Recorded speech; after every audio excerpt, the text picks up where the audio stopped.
Hello everyone.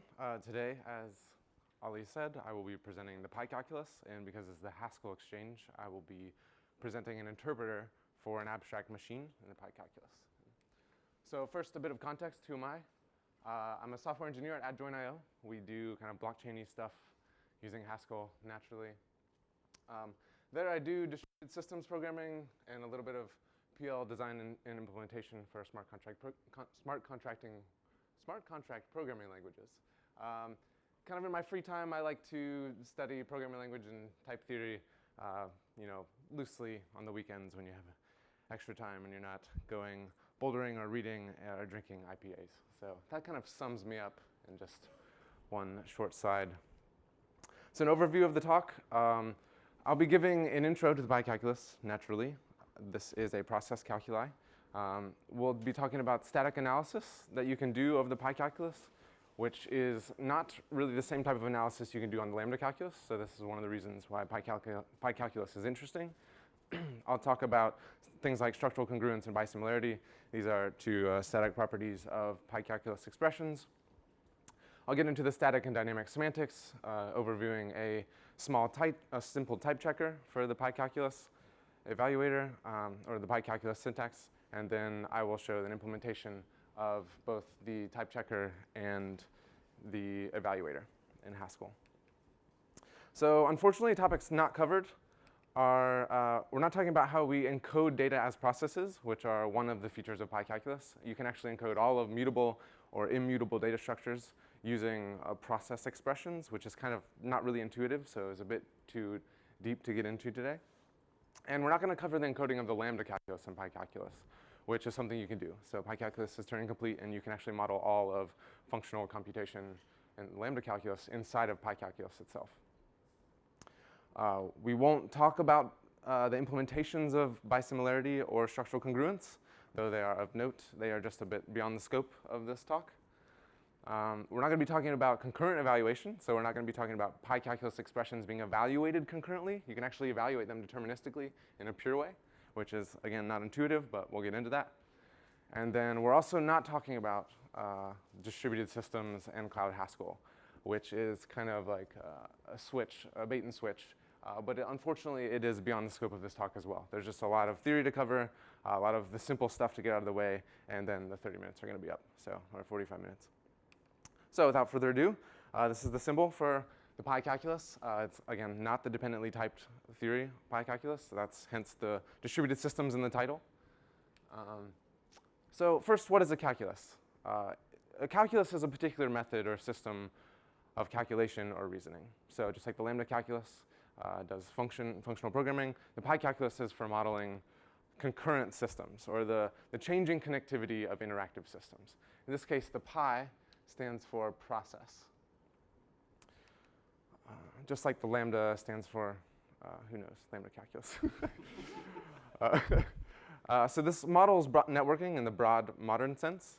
It can be seen as a basic model of computation, as I mentioned regarding encoding lambda calculus inside of the pi calculus. And it rests upon this primitive notion of interaction, of two processes interacting and exchanging values over channels. So something to note is that this calculus is closed over process expressions, but there's this really big hole in it with respect to names, the names of variables and the names of channels. The syntax to represent these is shown below for all x. It's in the set of names, and then there'll be these x's or these variables with a bar across them, which represent a coname. All that really means is it's kind of the dual. You'll see when we get to input and output, to send a value is using the x with a bar over it, and to receive on it is without the bar. So names can be either channels or variables. And what variables are really depend on the implementation. So pi calculus abstracts over the notion of variables. You could encode an entire functional programming in terms of variables and just deal with, you could have a small language as the terms of the calculus. But for now, we're just going to kind of gloss over this detail, and we're only going to have channels. So why the pi calculus? The reason is because distributed systems are hard to reason about. I initially got into studying pi calculus because I was writing some distributed systems code at my work, and I was like, there must be a formal way to specify the behavior of my program. You know, this is ridiculous. I'm debugging certain things that I feel like I shouldn't have to debug. You know, I'm debugging the communication of the processes. Why can't I just write the spec and know that it works? Unfortunately, I didn't learn how to do that in the past 6 months, but I did learn a lot about the pi calculus, and I'm going to tell you about that today. But actually, not only is reasoning about distributed systems hard, reasoning about concurrent systems is hard. So this is kind of the first step. You know, if we can't even get concurrent programming correct, how do we get distributed systems correct? So the pi calculus affords certain static analyses, such as did my bug fix or did my optimization, did my change to the program change the semantics of the program? You know, wouldn't it be wonderful to change a bit of code and then be able to tell whether or not the behavior of your code at runtime is going to change? Unfortunately, we can't do this in the lambda calculus because you can't compare two lambda expressions for equality aside from like exact equality. You can't really easily compare the behavior of two functional programs. So naturally, what pi calculus gives you instead of the lambda calculus is the ability to reason about, in certain ways, whether two programs are equivalent, or rather two process expressions. So more formally put, the pi calculus gives us operational congruences. When do two processes behave the same way? And for processes, you can substitute programs. When does a program meet a specification? And when is an evaluator correct? We can actually prove the correctness of evaluation because of these congruences. And we'll get into that a little bit later. The two congruences of note are structural congruence and bisimilarity. So without further ado, this is the monadic pi calculus. I'm going to simplify the syntax really fast, or really soon, but I should note that this is the original pi calculus delivered in the paper that Milner wrote in the early 90s. So we're going to kind of gloss over this summation operator right here and just note this pi right here. So before that, just describe the four forms of process expressions. So we have some input or output here, and then continue on with evaluating a process. We have evaluating two processes in parallel, P and Q. This little exclamation right here says replicate process P infinite number of times. And then this little ni, I think it's pronounced, is this V, Greek V symbol, says that restrict or come up with a fresh channel X inside the body of P. This is akin to a let statement. When you say let in lambda calculus, if you encode lets, you say like let x. Or actually lambda abstraction, you say there's going to be this fresh x in the body of the lambda abstraction. So the summand P here it represents an atomic action to be performed before P is evaluated. So there are two basic forms of this. There is the receiving of y on channel x, which binds y in the prefix process. Sorry, in the postfix process, and it means some input, call it y, is sent to x on channel, or sorry, is sent via channel x, and I'm going to receive it and continue on with p. And then right here, this means send y on channel x. It is of note that the receiving is binding. If there's a receiving pi here, then that name y is bound in the process occurring after that, and then for sending, it's not. Okay, so to simplify the semantics, or the syntax rather, this is the way I like to look at it. You can find this on Wikipedia, but I find it a bit more simple than this. Because it's the way we're used to seeing, or at least the way I'm used to seeing the syntax represented. So as we say again, you can receive a value on channel x. You can send a value on channel x and then continue with p. You can run two processes in parallel. You can bind a new fresh variable named x and then evaluate p. And then you can infinitely replicate p. And we have this idea of a nil process or a nothing, like a termination. So this is the end of our process expressions. So something to note of the summation, we are actually going to get rid of it because it's often, it inhibits these structural congruence, or these congruence relations that I talked about, such as structural congruence and bisimilarity, and actually makes an evaluation of these process expressions much more difficult. You can actually represent summation in process expressions, so we're not actually getting rid of the functionality, but we're getting rid of the syntactic expression. Yeah? So what does summation mean, I guess? Right, so I didn't really talk about it because we're getting rid of it, but what it means is P and Q actually can only happen under a binder. So both P and Q will have to be prefixed with some send or receive action, and when they're placed in side by side, it says either do this action and continue with P, or do this other action and continue with Q, and then you just stop evaluating the branch that didn't get chosen. But it's this idea of choice, and this choice and fairness is very hard to encode in an evaluator. So we're not going to talk about it anymore. Briefly, some syntactic sugar before we get into more theory is often we just elide the nil process at the end of our process expressions, and this just means do this and then terminate. So whenever there's not a nil at the end of the process expression, just assume that it terminates after that. So the first congruence we're going to talk about is structural congruence. Processes P and Q are structurally congruent. We write that as like a normal equivalence relation or a familiar equivalence symbol. If we can transform one into the other via a finite sequence of steps that preserve the semantics of the process expression. So these are the 4 rules of structural congruence. We can change the bound names in a process. It's your run-of-the-mill alpha equivalence that you're familiar with in lambda expressions. This is actually one of the equivalences that is in lambda calculus. You can equate 2 lambda expressions if they're alpha equivalent.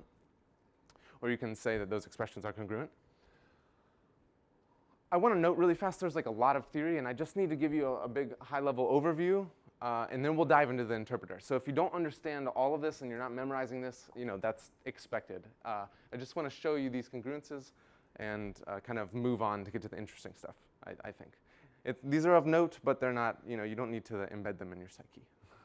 So a pretty intuitive relation or structural congruence is that if you have some process P in parallel with a nil process, then it's the same as P. If you have 2 parallel processes running, or you have 2 processes running in parallel, it's the same as if you just flip the 2 processes in order. So you can just think of this as associativity, and the same here. If you have 3 processes in order, but you have parentheses around some of them, the parentheses around the other they'll just be structurally congruent. So the third rule is that if I've bound a variable x in a parallel process P and Q, if x is not a free name in P, then I can just move that binder over to Q. Which just means that x doesn't occur in P, then I don't really need to talk about binding the new channel x in P. And then also that if you bind a variable x in a nil process, well, there's nothing there, so it's the same as nil. And it doesn't matter the order of the binders in front of a process. And then finally, this is an important rule, that if you have a replicated process P, it's equivalent to P, 1 copy of P, plus the replicated process itself. So we're just going to do a quick proof, just to show you that, that binding channel A in Q and P is structurally congruent to P parallel with Q. If A is not free in P and is free in Q, if A is not free in P union free names of Q. So if A occurs nowhere in the process expression Q in parallel with P, then these 2 are structurally congruent. Put these rules over here because these are the rules we're going to use just for your reference. So first, we are going to add the nil process over, and we can see that it's actually this is rule 1. Sorry, to go back. This is just, oh no, it's rule 2. Okay, yep. So we're basically just saying like, look, P, we can just add a nil process, and it's the same, it's congruent. So then we're going to move the binder to Q, just so as we do here, if there are no free A's in Q or P. So we just move it in. And then this binding A to nil process is nil process. And then if we have a process in parallel with nil, it is just that process. So this is a quick proof of structural congruence. And then, well, we flip it with the associativity of parallel expressions.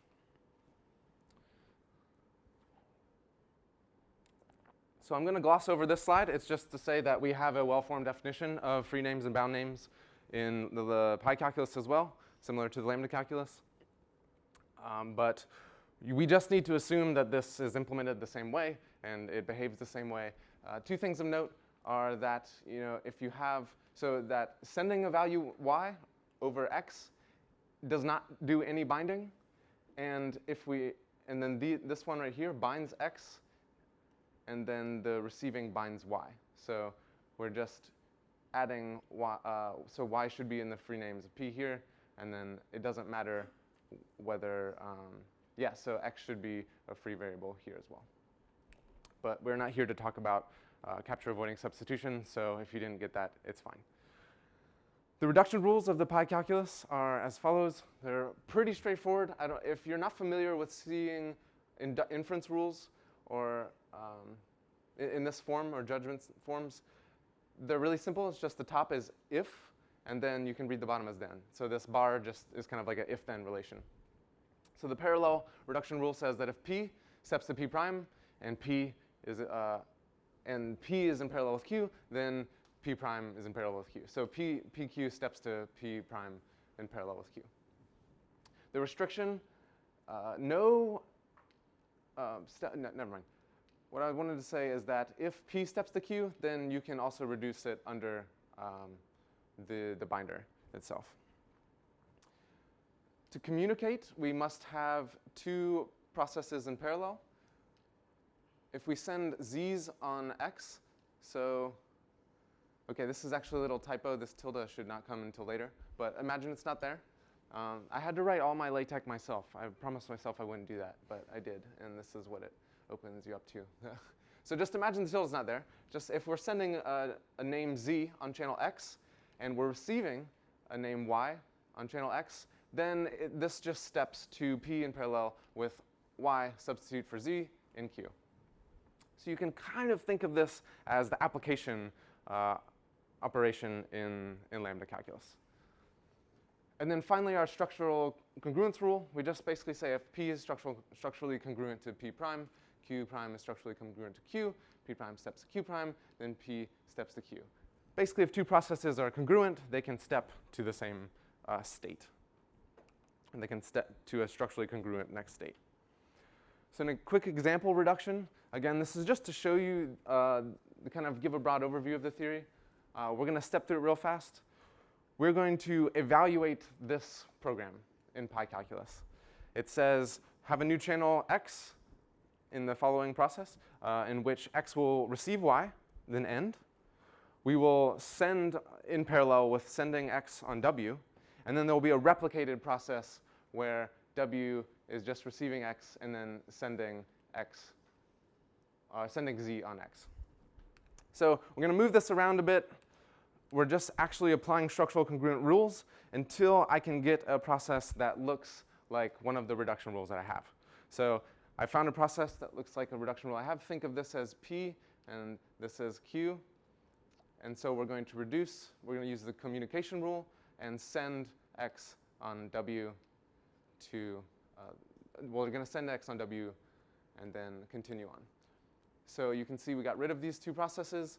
Now there's, I think we're going to move this around again because of structural congruence, and then we find that we can send and receive again on x, and then this steps to simply a new channel x, a new channel x prime. I kind of glossed over the fact that when you expand a binder here, you can always move a binder to the outside as long as x is a free name. So here we moved this bound x in here on the outside of the entire program so that we could get to a reduction rule, the communication rule here. And so I've renamed it x prime. And this is kind of assuming x prime is free in the whole process expression. So moving on. Actually, what I wanted to talk about today is the polyadic pi calculus, which just means, hey, instead of just sending one name on a channel at a time, what if we could send as many names as we wanted, or 0 names?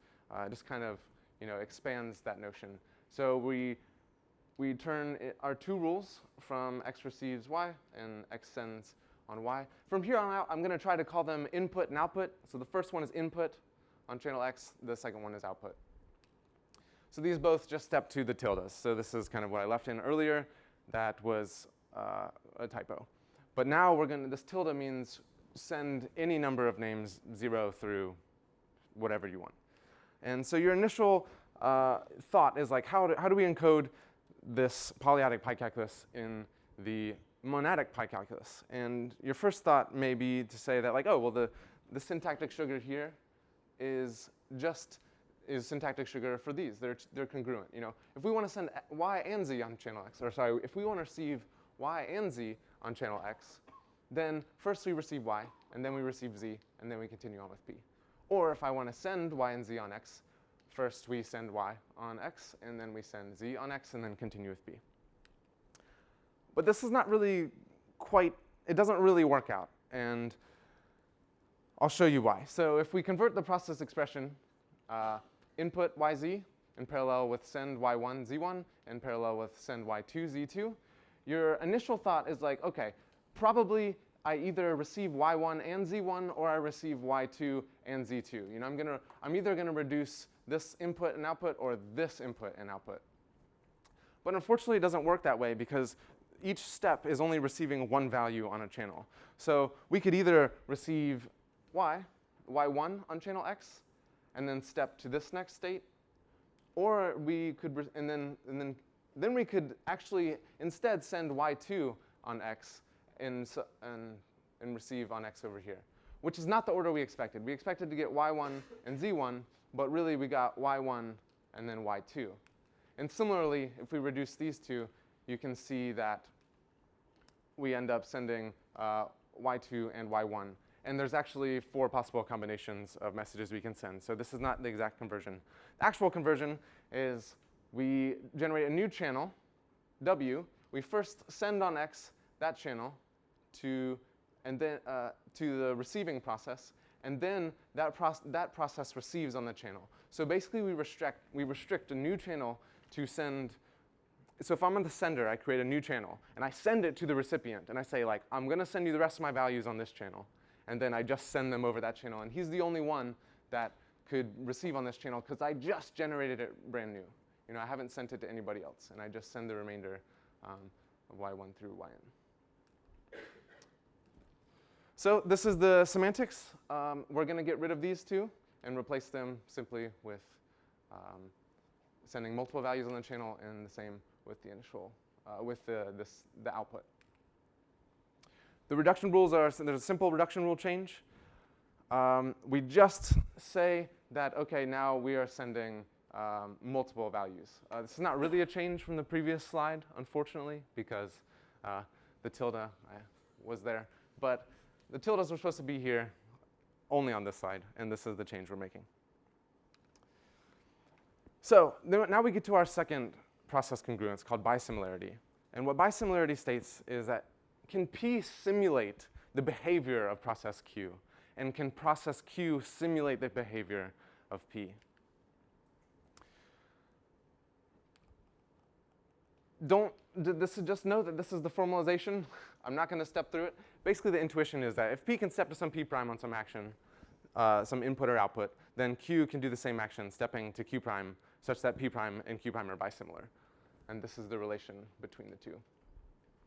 There's this notion of an internal step, which means that like somewhere inside of P, there's some reaction happening. Maybe like 2 channels are sending and receiving, or maybe 2 parallel processes are sending and receiving on the same channel. But this is how we kind of note that there's an internal transition. And we basically say that like if there's an internal transition that can happen in P, we step to P in parallel with Q with the internal transition having happened.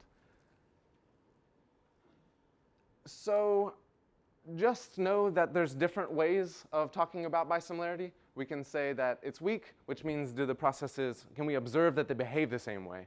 Or they're strong, bisimilarity which says like they actually exactly do behave the same way. So it's the difference between their interaction with the outside world and your observance of them. So sometimes there's internal reactions, right? There are these lambda, think of lambda and alpha as the tau, the internal transition that I showed you earlier. And these two bisimilarities are just basically saying that like, does it actually behave, do two processes actually simulate one another down to lockstep? Or are there some internal transitions that can happen along the way, just such that they interact with the outside world in the same way? So without further ado, I mean, it's been 20 minutes.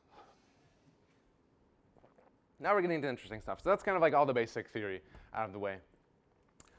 The rest is really simple. Yeah, hopefully. So here's our small type system. We basically say that there's two types. And I'm borrowing this notation from several papers that I'm using. For some reason, they chose delta instead of tau, just probably to distinguish it from the lambda calculus type systems that are presented. And we basically have two types. We have, it's either a channel, some name is a channel, or it's tau. You know, what is this tau? It's anything. You know how I said that the theory is open to names? Well, tau could be a lambda term, or it could be, you know, a private key in certain cryptographic pi calculus implementations. It's kind of just really up to the implementation. So we're just going to gloss over it right now and say that it's kind of not, it's not a channel, but it's not something that we can, you know, it's not something specific. And then second, we have our context. Instead of gamma, we have delta, and this is simply a mapping of variable names to their types. Similar how gamma maps variable names to their types, tau instead of delta. This is the type system. The t-nil is very straightforward. You know, nil process is well typed. T-replicate says if there's some process P that has a type, then that's well typed, then replicated process P is well typed. T-par says, you know, if P and Q are both well typed in some context. Gamma, notably, the same context. This is the interesting part about the type system, is that they must be in the same context. Then the parallel P and Q is well typed.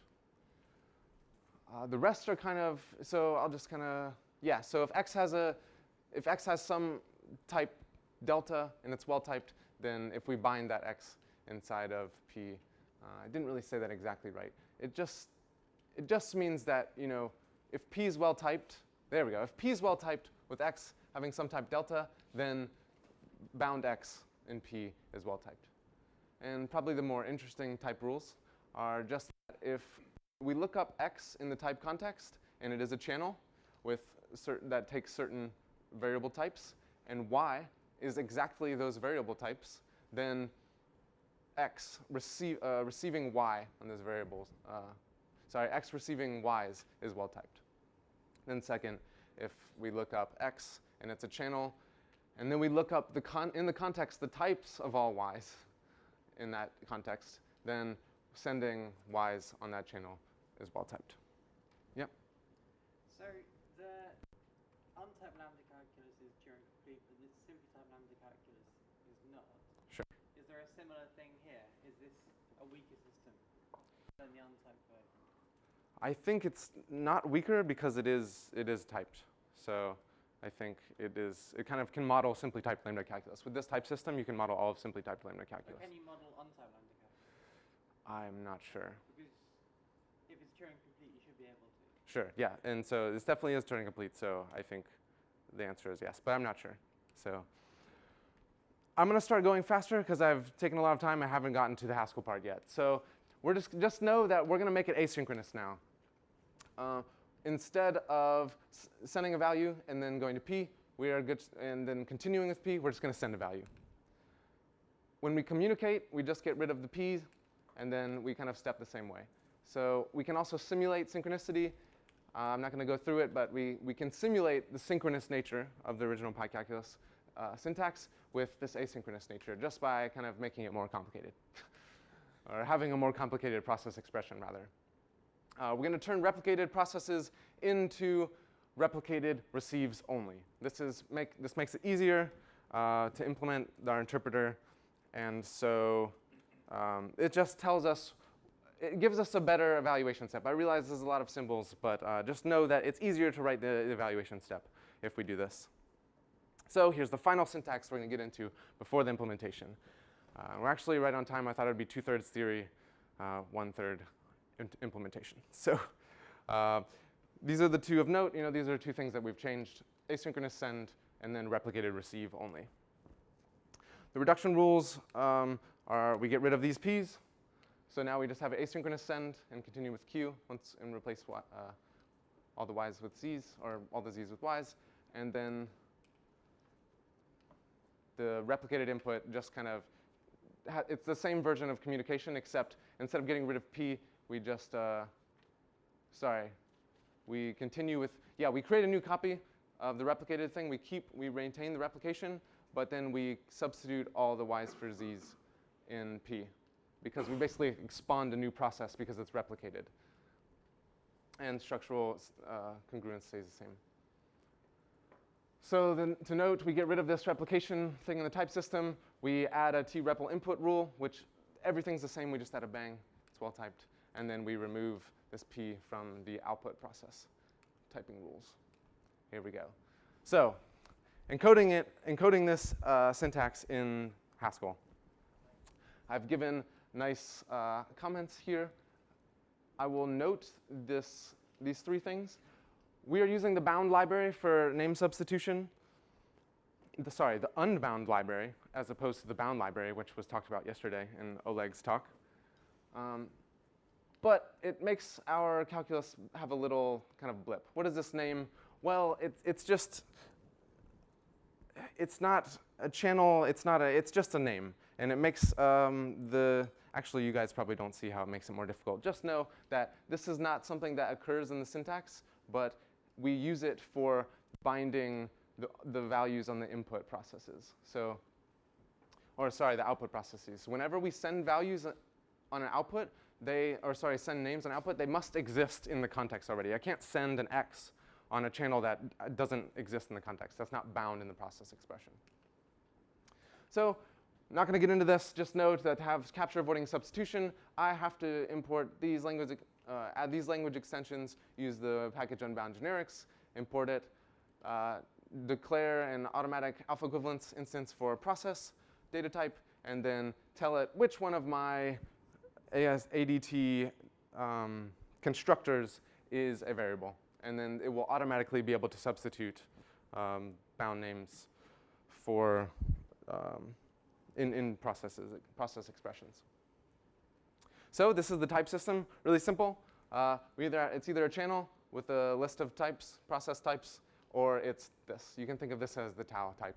And we have to, because of the library, declare alpha equivalents for tproc and substitute. But since there's no p names in the types, and there's no names, these types should be kind of exclusive from the names of the channels, that we don't have to actually declare the function isvar. So I'm not going to go through this. This is just syntactic sugar for me to be able to construct process expressions using smart constructors, basically. And the interesting thing here is that using bind kind of binds variables in P. So if I have some input process, I basically get free name. I get I get capture avoiding substitution for free, because if you give me a list of names, I just call the bind function in unbound, and it will just make sure that these Y's will always be substituted in free when I'm doing capture avoiding substitution. So to type check, I'm not going to run through a monad transformer stack, but I will note that this fresh MT thing, this is for the unbound library. It just means that I get free names for free, and I get capture avoiding substitution for free, which is great. I began to implement it myself, and I quickly searched for an alternative. So a few helpers, we just need to basically be able to look up a name in a type environment, and we need to be able to extend the type environment with some types. And actually, I'll go back really fast and note that what I was going to note. This restriction is the one thing that has a type. So we do actually we have to give a type to new channels that we're creating, so that way. I didn't implement type inference, so that's the one thing that we have to do because I don't have type inference. And then, so this is going to be the format of my type check function. Take a process, and I return a type. Unfortunately, processes are actually not really typed. They just kind of end. but I have to be able to look up the type of a name process. So therefore, in this case, processes will be type tau, like tproc, but only the name will return like maybe a channel type when I look it up. So converting these type expressions, these rules, to a type check function is just simple. We just return like any type. P-nil is well typed. For names, it's kind of annoying. We have to actually return the type, look it up. This is the only function that actually returns a type that's not tproc. So we're going to look up x in the type environment, and then return the type. For the parallel expression, it's very straightforward. Type check p, type check q, return tproc. For the output, we first type check x. Then, as you can see here, we look up x in the type environment, and we just get the type. So that's what we do here, x type. We type check all the y's,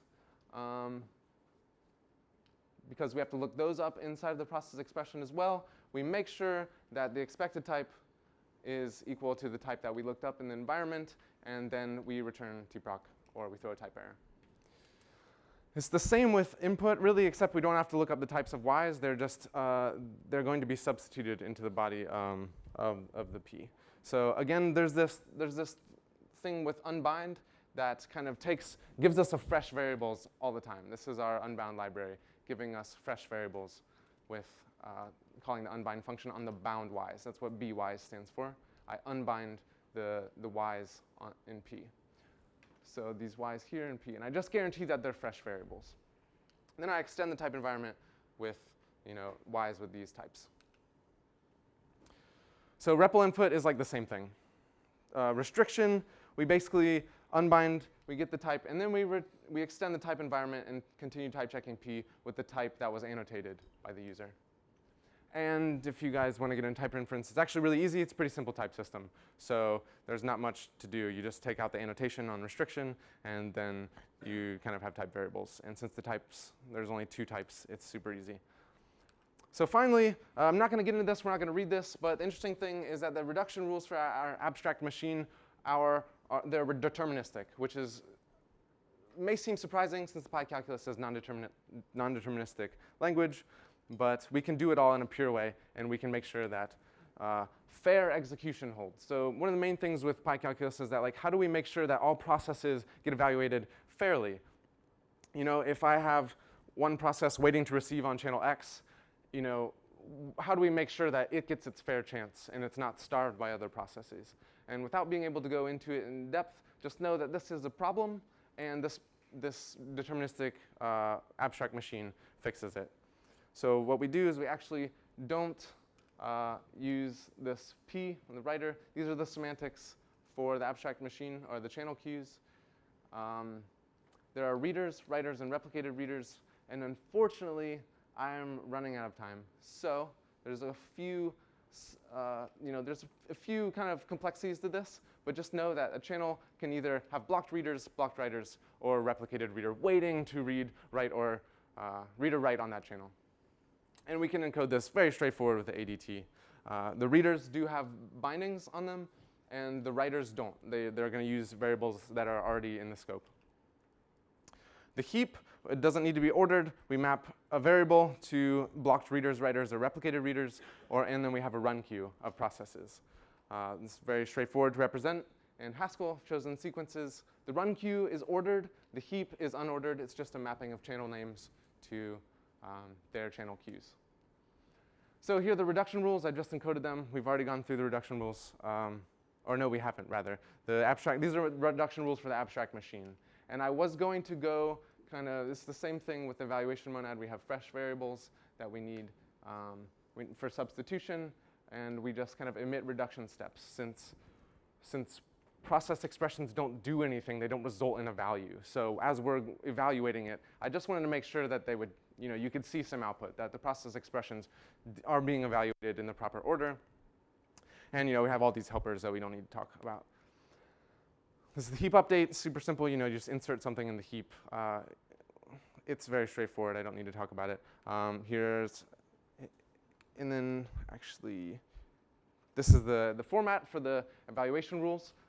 We're just going to have a process, and then we're just going to do the reduction step. And then we're going to get the resulting machine step and emit a reduction step. That way we know that it's operating properly. This is going to be the same thing as the type checker, but unfortunately I don't have time to go through it line by line. But I have a very good resource here for mapping these. So okay, with names we actually have to panic because we should never be trying to evaluate a name. We should only be calling substitution into the body of process expressions. So if this happens, something has gone wrong. And then I'm just going to kind of step through this. Unfortunately, we don't have time to go through it all, but just if you are interested in how this abstract machine works, I have set up the rule at the top and then the responding implementation. And unfortunately, there's a bit of scrolling issue, but you can see that I've implemented each rule of the abstract machine. And there's a lot of them, so.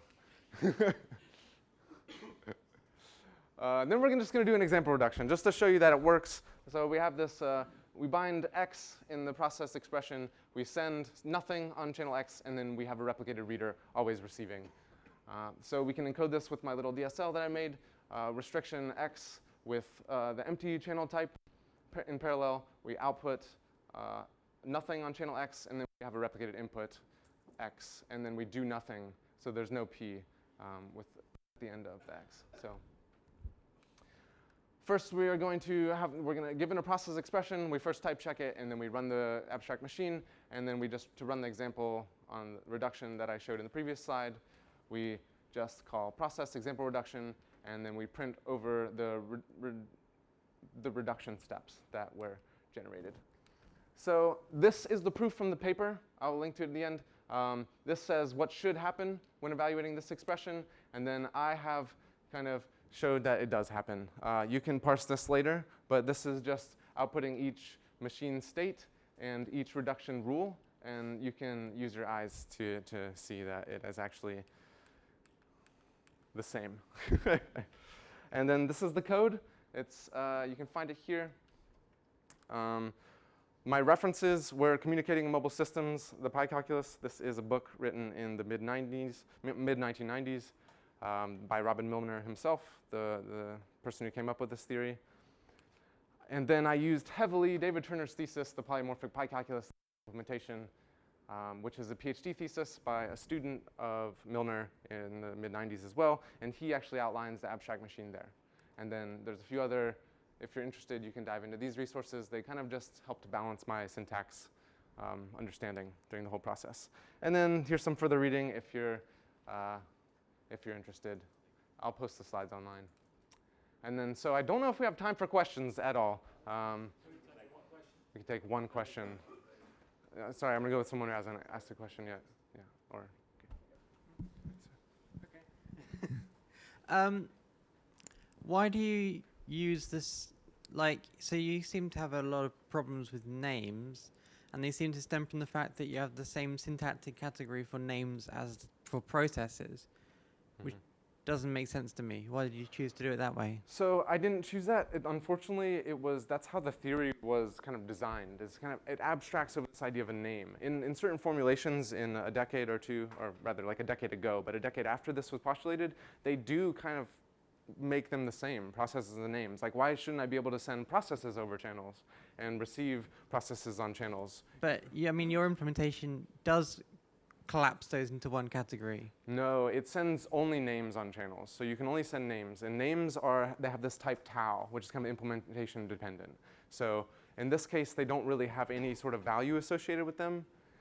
You could embed another language and have names be terms of a different language and send values over channels. And then you'd either have a channel that is a name, like channel X, or you could have variable X that stands for some term, add let binding of lambda calculus inside. If they are different, then why would you ever need to evaluate a name? Why would you don't evaluate the name, hence the panic. Yeah, but if they weren't the same type, you wouldn't need to panic because it wouldn't be possible. True. So why did you make them the same type? Probably because of scope. In terms of introducing it, I think it was fine. I think maybe take this one offline. Yeah, sure, sorry. Yeah. Thanks, Thomas. All right, thanks, guys. Cool. And we've got a 15-minute coffee